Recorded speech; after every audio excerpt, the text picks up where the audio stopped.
Hey there people, I'm Lenny Rudow from BoatUS, and you know what?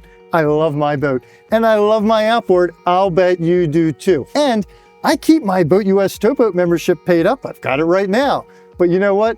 I'd sure rather not call them if I don't have to. So let's talk about some of the ways that you can keep that outboard running as long and as reliably as possible.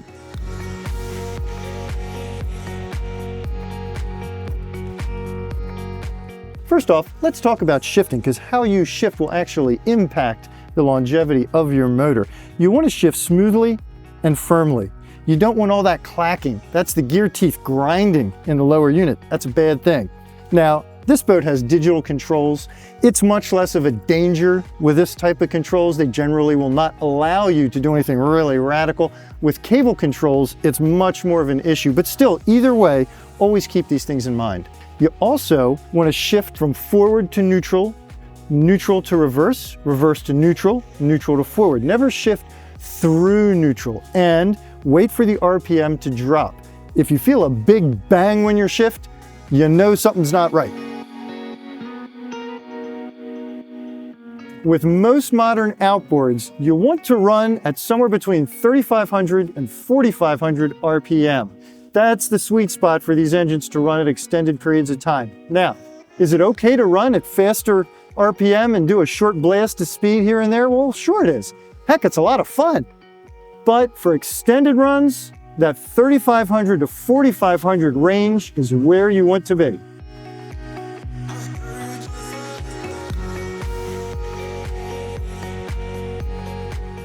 One thing we've got to mention, people, while it's true that it's perfectly fine to run at 4,500 RPM from a reliability and longevity standpoint, the fact of the matter is if you run at 3,500 RPM, you'll get much better fuel efficiency.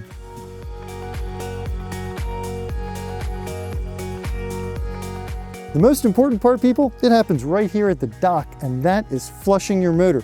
You should always do this, even after use in fresh water, just to clear out the cooling passages. But when you're using your boat in saltwater or brackish water, it is absolutely critical that you flush this motor out each and every time, every use, for at least 5 minutes. Now, what if you're sitting there saying, gosh, I'm not entirely sure how to do so? No worries, folks. We'll put the link in and just click right here and find out how. Folks, there's one final item, and that is making sure that you follow the manufacturer's maintenance schedule to a T. Don't forget, these outboards run at higher RPMs than car engines for longer periods of time.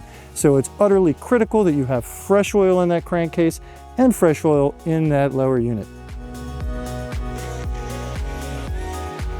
Well, folks, that's about it. Taking care of an outboard really is that simple. I hope you've enjoyed this video. I hope you'll click below to subscribe. And hey, go into the comments, and if you've got an outboard longevity story for us, go ahead and tell it.